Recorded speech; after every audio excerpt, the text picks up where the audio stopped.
காஜி cooking உலகிலேருந்து நீங்கள் சூப்பராக இருப்பீங்கன்னு நினைக்கிறேன். ஸோ அந்த சூப்பரான நாளோட இன்னைக்கு பார்த்தீங்கன்னு சொன்னால் பக்கோடா வந்து செய்து காட்ட போகிறேன். கீரையெல்லாம் நல்ல ஒரு ஹெல்த்தியான பக்கோடா செய்து காட்ட போகிறேன். குயிக்காயும் சிம்பிளாயும் செய்யக்கூடிய பக்கோடா. அதோட வந்து ஒரு சோஸ் ஒன்று செய்து காட்ட போகிறேன். ரெட் சோஸ் வந்து அதாவது உரைப்பாக இருக்கக்கூடிய சோஸ் வந்து செய்து காட்ட போகிறேன்.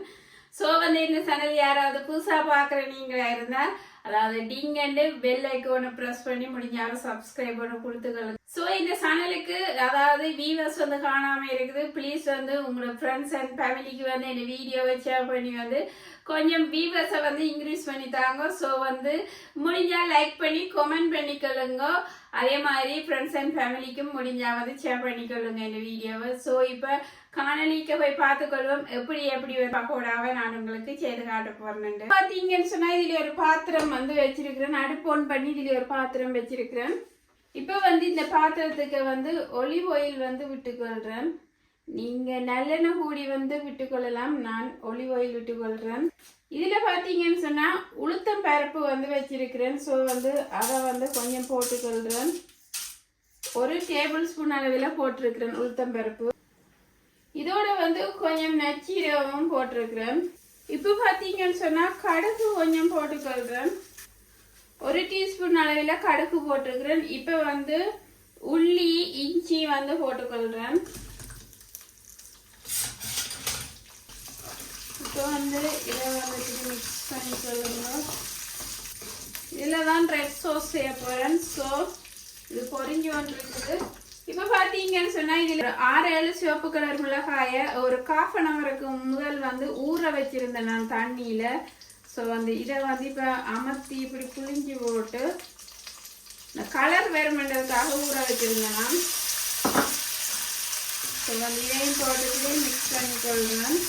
இத்துடன் வந்து வெங்காயம் ஒரு சின்ன வெங்காயத்தை இப்படி சின்னனா கீறிட்டு அதையும் வந்து இதோட இப்படி போட்டு மிக்ஸ் பண்ணிக்கொள்கிறேன். பார்த்தீங்கன்னு சொன்னால் இப்படி இப்போ வந்து அடுப்பை வந்து டேர்ன் ஆஃப் பண்ணிக்கொள்வேன். நல்லா வந்து பொரிக்க தேவையில்லை. இந்த பச்சை மணம் போகிறதுக்காகத்தான் நான் சும்மா வந்து இதை வந்து வதக்கி இருக்கிறேன். சூடு ஆறிட்டுது. ஸோ சூடு ஆறினோன்னும் இந்த கப்புக்கு வந்து பிளைண்டர் கப்புக்கு வந்து இந்த உழவு பொருட்களையும் போட்டு அரைச்சி கொள்ள போகிறேன். இப்போ வந்து தேவையான உப்பு வந்து போட்டுக்கொள்கிறேன்.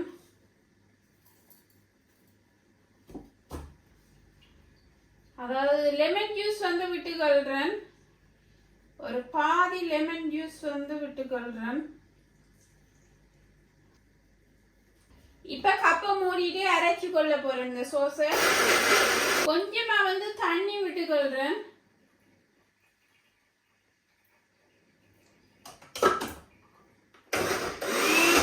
இப்ப பாத்தீங்கன்னு சொன்னா அரைச்சிட்டேன். ஒரு 2 டேபிள் ஸ்பூன் அளவில் தண்ணி விட்டு அரைச்சி கொள்ளுங்க. சோஸை பார்த்தீங்கன்னு சொன்னால் அப்படி இருக்கு. தேங்காய் எதுவும் போடாமல் வந்து இப்படி வந்து செய்திருக்கிறேன். இந்த சோஸ் உண்மையில இந்த பக்கோடாக்கு நல்லா இருக்கு இந்த சோஸ் சாப்பிடக்க. ஸோ பார்த்தீங்கன்னு சொன்னால் சோஸ் இப்படி இருக்கு. ஒன்றுமே நான் தாளிச்சு ஒன்றும் போடையில வந்து முதல் தாளிச்சு அவளாமே போதுமானது. அதாவது சோஸ் வந்து ரெடி ஆயிட்டுது. இப்போ வந்து இந்த கீரைன்ற தண்டை வந்து இப்படி வெட்டி எடுத்துக்கொள்கிறேன். கீரை மட்டும்தான் போட போகிறேன். ஸோ வந்து கீரையை வந்து இப்படி வந்து எடுத்து போட்டுக்கொள்ளுவோம். தண்டு வந்து போடுறதில்லை.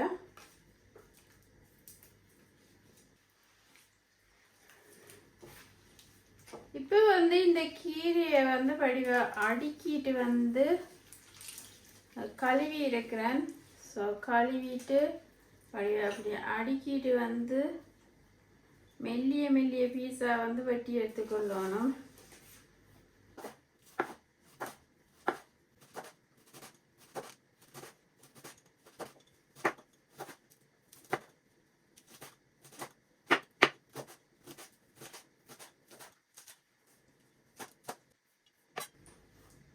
இப்போ வந்து கீரையே இதுக்குள்ள போட்டுக்கொள்கிறேன். ஸோ கீரை இப்போ வெட்டி வந்து இதுக்குள்ள போட்டிருக்கிறேன்.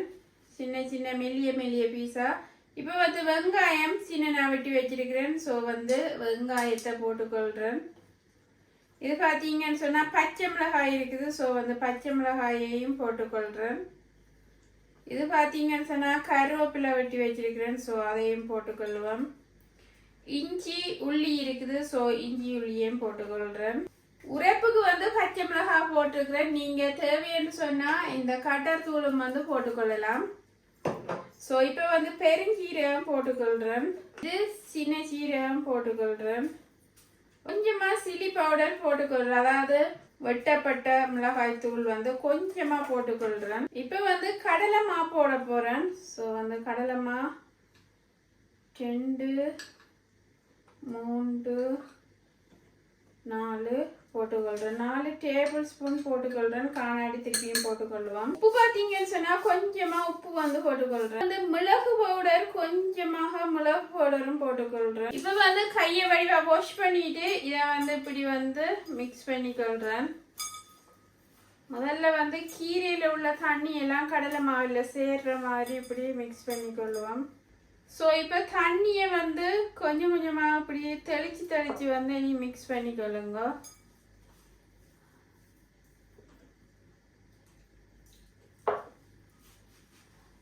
மாவு வந்து காணாம இருக்கு. ஸோ அதனால மாவு அதாவது கடலை மாவு வச்சிருக்கிறேன் தானே. ஸோ இந்த கடலை மாவு வந்து போட்டுக்கொள்கிறேன். கிட்டத்தட்ட ஒரு 6 டேபிள் ஸ்பூன் அளவில் மாவு போட்டிருக்கிறேன். 2-3 டேபிள் ஸ்பூன் அளவில் தண்ணியை வந்து தெளித்து இப்படி மிக்ஸ் பண்ணிக்கொள்ளுங்க. ஆக கணக்கு கடலை மாவு போட தேவையில்லை. ஓரளவாக போடணும். இல்லைன்னு சொன்னால் கீரை வந்து தெரியாமல் போயிடும். இப்போ வந்து கொஞ்சமாக ஒலிவ் ஆயில் விட்டு மிக்ஸ் பண்ணி எல்லா இடமும் உருட்டி எடுத்துக்கொள்கிறேன். கையை வந்து வாஷ் பண்ணிட்டு பொரிச்சு எடுத்துக்கொள்ள போகிறேன். இப்போ பார்த்தீங்கன்னு சொன்னால் எண்ணெய் வந்து கொதிச்சிடுது. இப்படி பபிள்ஸ் வருது. இப்படி வச்சு பார்த்தீங்கன்னு சொன்னால் தெரியும். இப்போ சின்ன சின்ன உருண்டையாக பிடிச்சி வந்து வச்சிருக்கிறேன். ஸோ வந்து இப்படி வந்து போட்டு ஒவ்வொரு உருண்டையாக வந்து போட்டுக்கொள்ளலாம். இல்லைன்னு சொன்னால் நீங்கள் பிடிச்சி கூடி இப்படியும் போட்டுக்கொள்ளலாம். நான் கொஞ்சம் உருண்டையாக வந்து பிடிச்சிக்கொள்கிறேன்.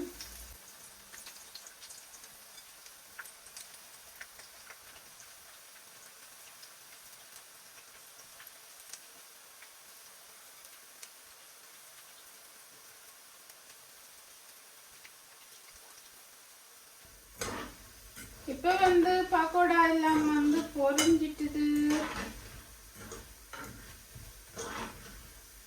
இப்படி வந்து தட்டி விட்டு பொரிச்சு கொள்ளுங்க. இப்போ பார்த்தீங்கன்னு சொன்னால் பக்கோடா பொரிஞ்சிட்டுது. இப்படி வந்து எண்ணெயை வடிவா எடுத்துக்கொள்கிறேன். டிஷ்யூ பேப்பர் போட்டுட்டு எடுத்தீங்கன்னு சொன்னால் ஆயில் வந்து கீழுக்கு அப்படியே வந்து எண்ணெயை இழுத்துடும். ஸோ வந்து மீதி எண்ணெயெல்லாம் டிஷ்யூ பேப்பர் வந்து அந்த ஆயிலை வந்து இழுத்துக்கொள்ளும். பார்த்தீங்கன்னு சொன்னால் சூப்பரான கலர்லேயே நல்லா அமேசிங்காக வந்துருக்கு பக்கோடா.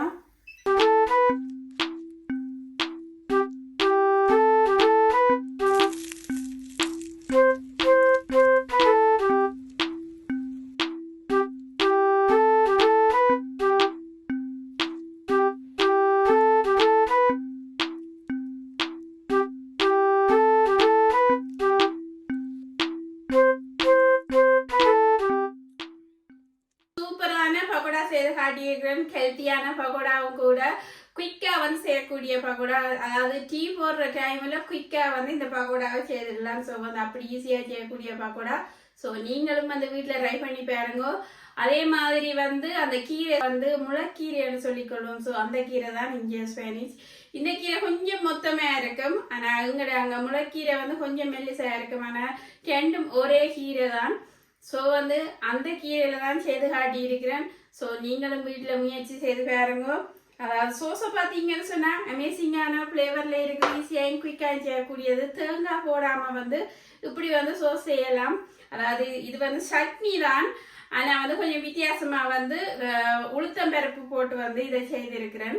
ஸோ நீங்களும் வீட்டில் முயற்சி செய்து பாருங்க. ஃப்ரெண்ட்ஸ் அண்ட் ஃபேமிலிக்கு வந்து ஷேர் பண்ணிக்கொள்ளுங்க இந்த வீடியோவை. முடிஞ்சா வந்து என் சேனலுக்கு சப்போர்ட் பண்ணி ஆதரவு கொடுத்துக்கொள்ளுங்க. அதே மாதிரி யாராவது புதுசாக பார்க்குற நீங்களா இருந்தால் பெல் ஐக்கோனை டிங்கன்னு ப்ரெஸ் பண்ணி முடிஞ்ச யாரும் சப்ஸ்கிரைப் வந்து கொடுத்துக்கொள்ளுங்க. முடிஞ்சா லைக் பண்ணி கமெண்ட் பண்ணிக்கொள்ளுங்க. ஸோ இன்னும் ஒரு சூப்பர் டூப்பரான ரெசிபியோட நான் உங்களை சந்திக்கிறேன். தேங்க்ஸ் ஃபார் வாட்சிங். Bye bye.